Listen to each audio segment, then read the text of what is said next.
Alright, let's talk about the Heart Kingdom.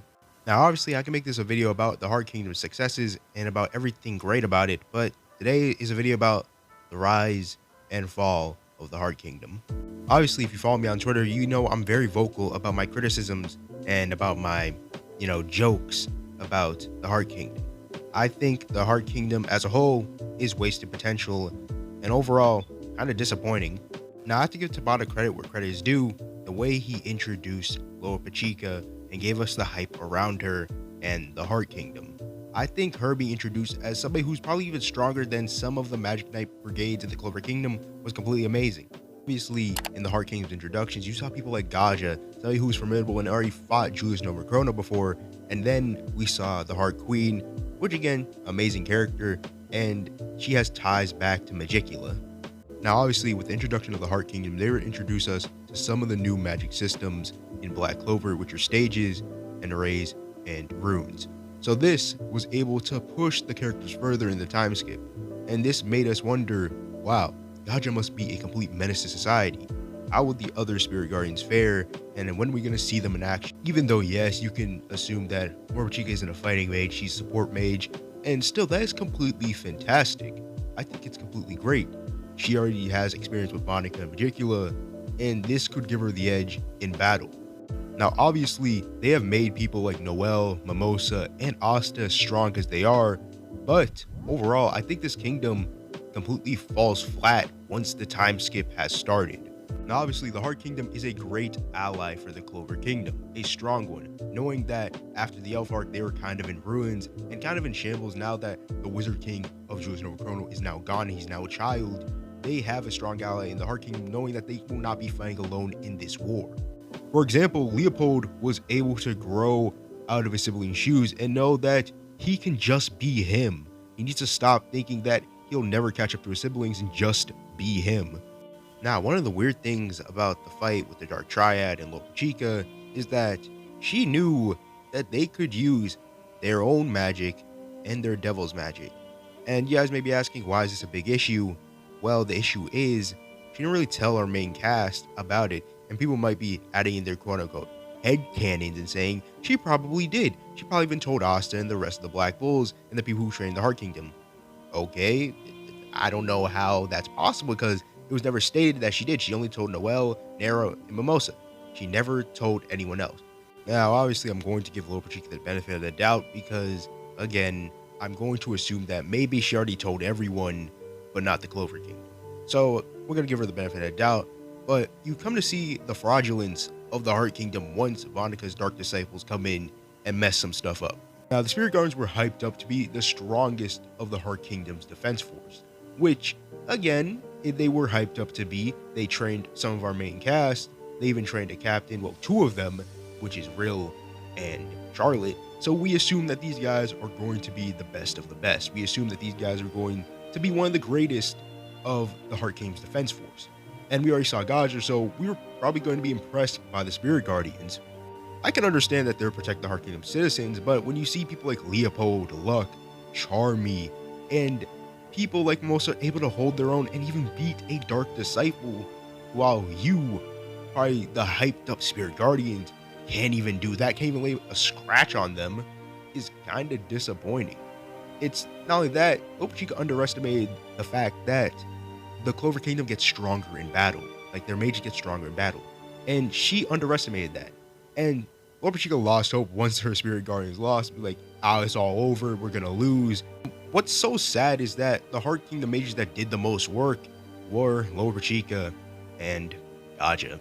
Not surprised. They're the two strongest people in this kingdom, so it would just make sense if they completely went off and did their thing.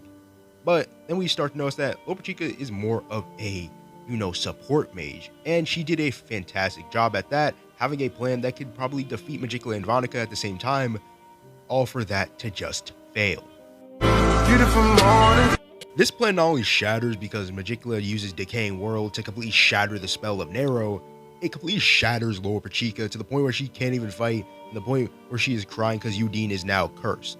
And this is even worse because Vonica has now won the fight, and now she has the choice of killing Lopachika Or Ivanica could just go out and kidnap her. No, Ivanica, she's just going to kidnap her to make Noelle try to get stronger.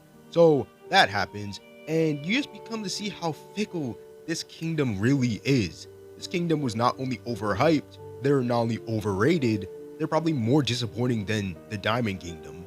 And with a leader as, kind of incompetent as Lord Pachika, at the same time she kind of isn't, you start to see that this kingdom really is in shambles right after Lord Pachika gets kidnapped.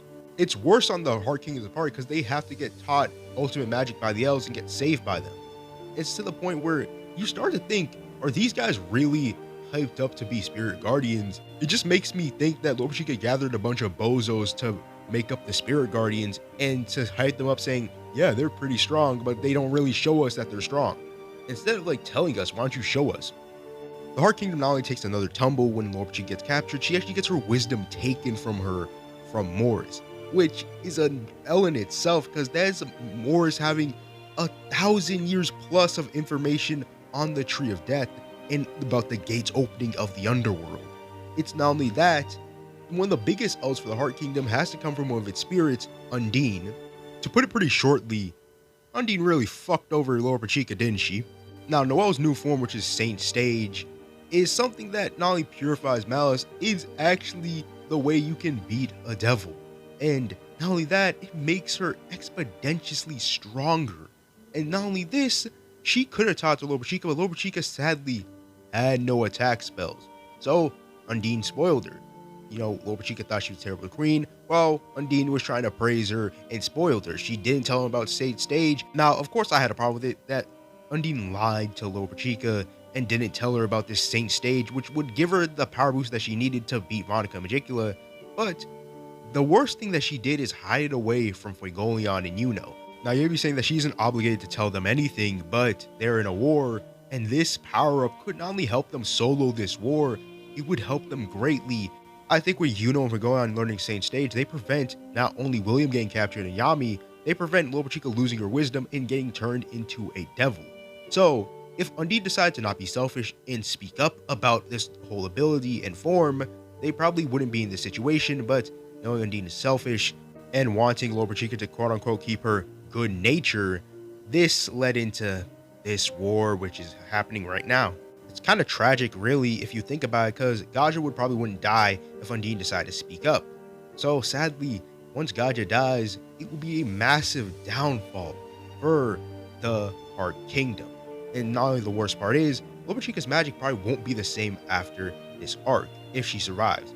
Because she not only has demon water magic, she won't be able to have the water spirit, so she would be forced to give it to Noelle. So this is kind of looking like a shitty situation for the Heart Kingdom. But hey, let me know what you guys think about the Heart Kingdom. Do you think it's overrated and you think that Tabata maybe have overhyped it a bit too much? Or do you think it's properly rated and you think it's alright for now, but we should wait for the future? Or if you think it's underrated, you think I'm kind of going a little bit too far in my criticisms about it in this arc. But it has been the Red Cloak. I'm gonna head up out of you guys. Peace out. I'm out, guys. Peace. Have a good rest of the day.